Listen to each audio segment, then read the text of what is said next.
अस्सलाम वालेकुम स्टूडेंट्स। हमारा नेक्स्ट टॉपिक है moment of inertia of hollow cylinder and solid cylinder. ये यहाँ पर दो सिलेंडर दिखाए गए हैं। अंदर वाला एक सिलेंडर है, एक रॉड है, बेसिकली वो तो सॉलिड है रॉड। उसका रेडियस जो है वो R1 है, और एक बाहर एक खाली सिलेंडर है, उसका ये वाला रेडियस जो है वो क्या है, R2 है। ये अंदर सॉलिड रॉड है, जैसे सरिया होता है, उसका रेडियस R1 है, और बाहर एक सिलेंडर जैसे पाइप होता है, उसका रेडियस क्या है, R2 है। तो दोनों ये सिलेंडर का कम्बिनेशन है। ये सॉलिड सिलेंडर है और बाहर वाला एक तरह का हालो जो सिलेंडर है। इनका मोमेंट ऑफ इनर्शिया आज के फार्मूले हमने बनाने हैं। तो इनका मोमेंट ऑफ इनर्शिया डिराइव करने के लिए हम जो यहाँ पर जैसे पीछे पढ़ा था कि डायरेक्ट नहीं निकलता मोमेंट ऑफ इनर्शिया, छोटी छोटी मासेस में हम इसको कन्वर्ट करते हैं। तो एक मास यहाँ पर अंदर दिखाई गई है, वो भी एक सिलेंडर है अंदर। ये जो इधर दिखाया गया ये मोटा करके, इसका रेडियस जो है वो स्मॉल r है। इस अंदर वाला सिलेंडर जो इस सरिये यानी सॉलिड सिलेंडर से बाहर है और हॉलो सिलेंडर के अंदर है। ये वाला जो है, ये वाला जो मोटा करके दिखाया हुआ है, इसका रेडियस स्मॉल r है। इसकी ये वाली विड्थ जो है ये क्या है, dr है। और ये वाली लेंथ तीनों सिलेंडर्स की ये किसके इक्वल है, L के। तो यहाँ पर हम लेंगे volume charge density. Volume charge density को हम सिर्फ डेंसिटी भी कह लेते हैं, और ये होती है मास ओवर वॉल्यूम। ये याद रखें कि पहले हम इस जो सिलेंड्रिकल बॉडी है जो इस सॉलिड सिलेंडर के बाहर है और हॉलो सिलेंडर के अंदर है, इसका मोमेंट ऑफ इनर्शिया निकालेंगे, फिर इसे इंटीग्रेट करके हॉलो और सॉलिड सिलेंडर्स के मोमेंट ऑफ इनर्शियाज निकलेंगे। तो मास का फार्मूला जो डेंसिटी को रॉ से शो कर लें, ये इस सिलेंडर की जैसे हम पीछे मास mi लेते थे, तो ये वैसे एक मास है, सिलेंड्रिकल मास है जो बड़े सिलेंडर के अंदर है और छोटे से बाहर है। इसकी मास dm है और इसका वॉल्यूम dv कह लें। तो dm किसके इक्वल होगा, रॉ dv के। dv इसका हम वॉल्यूम निकालते हैं इस सिलेंडर का। तो वॉल्यूम स्टूडेंट्स आपको याद होगा, वॉल्यूम जो होता है ये जो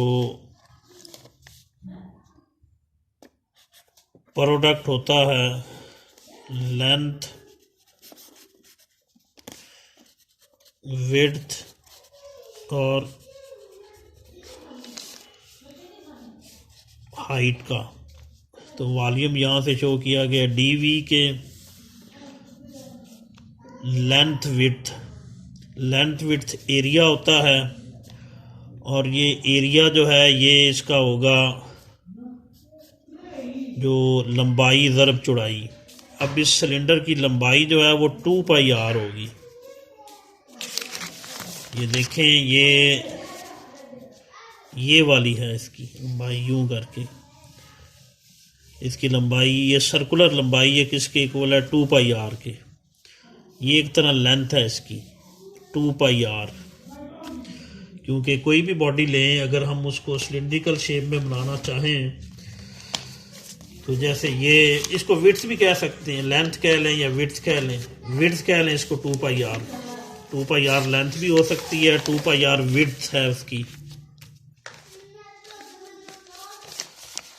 तो यूं करके अगर ये एक जो हमारे पास जो कोई भी बॉडी अगर हो, इस तरह हमने उसको सिलिंड्रिकल शेप में अगर कन्वर्ट करना चाहें, जैसे ये एक दिखाई गई है, तो ये जब इसको हम इस तरह सिलेंडर बनाना चाहेंगे, तो ये जो उसकी होगी ये पूरी उसकी लेंथ होगी, ये इतनी, और ये सर्कल का सरकमफ्रेंस बनेगी, और ये किसके इक्वल होगी, 2πr के। ये सर्कल का सरकमफ्रेंस है, ये 2πr के बराबर होगी। और इसकी जो चौड़ाई थी वो किसके इक्वल है, dr के। लंबाई जो 2πr और इसकी चौड़ाई जो है वो dr है। ये वाली चौड़ाई इसकी कितनी है, dr, और इसकी ये वाली लंबाई जो है ये किसके इक्वल है, l के।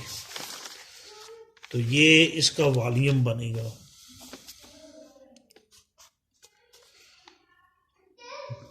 हाइट जो है इसकी ऊंचाई ये किसके इक्वल है, l के।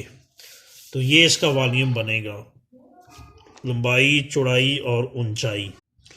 ये इस तरह अगर फार्मूला बनाना आपको ना याद रहे तो पिछली क्लासेस में आपने वॉल्यूम का फार्मूला पढ़ा था, πr²l, वॉल्यूम ऑफ सिलेंडर का फार्मूला।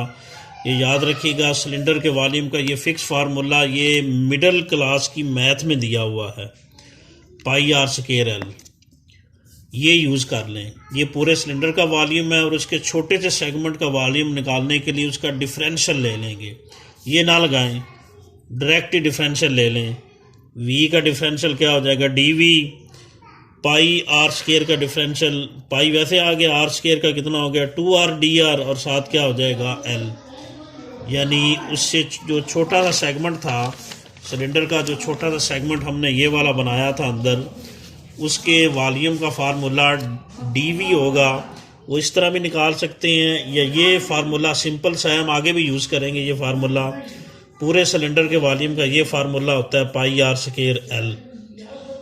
इसे अगर जो है वो इसका डिफरेंशियल ले लें, v का डिफरेंशियल dv और इसका डिफरेंशियल 2r dr, पाई आ गया और l आ गया, r² का डिफरेंशियल आ गया 2r dr, l भी वैसे, पाई भी वैसे आ गया।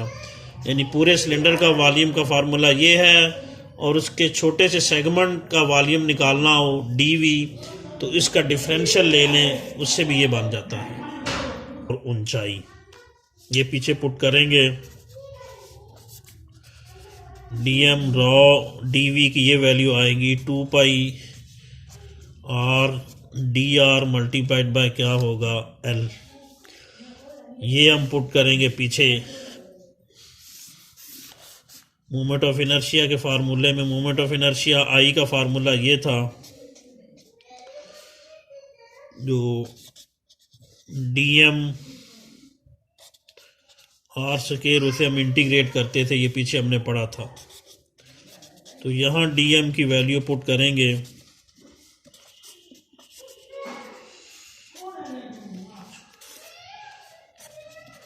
dm किसके इक्वल है, raw 2πr dr multiplied by क्या आ गया, l।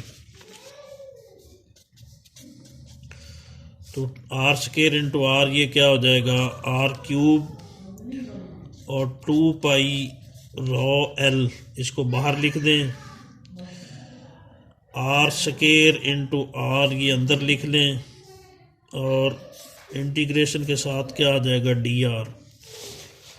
इसे यूं भी हम लिख सकते हैं कि 2π raw l r² into r, r³ हो जाएगा, और dr। इसकी अब लिमिटें हम देखेंगे कौन सी लगेंगी। तो इसकी लिमिटें स्टूडेंट ये यहाँ से लेकर यहाँ तक होंगी, ये छोटे सिलेंडर से बड़े सिलेंडर तक। इसका जो रेडियस r1 है और इसका रेडियस क्या है, r2 है।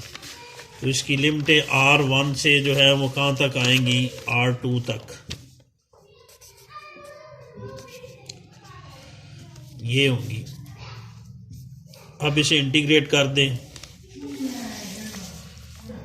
2π रॉ l बाहर है, r की पावर 3 का इंटीग्रल r4 ओवर क्या होगा, 4, और लिमिटें r1 टू क्या होंगी, r2। तो 2π रॉ l आ गया, 4 को बाहर निकाल दें, ये होगा जो, बल्कि ये स्मॉल r था इधर, अपर लिमिट पुट करेंगे r2 की power 4 minus lower limit r1 की पावर क्या हो जाएगी, 4। तो I की वैल्यू बनेगी, ये 2 बल्कि नीचे से काट दें, पाई रॉ l ओवर क्या हो जाएगा, 2, r2 की पावर 4 माइनस r1 की पावर क्या हो जाएगा, 4। इसे इक्वेशन नंबर 1 कह लें।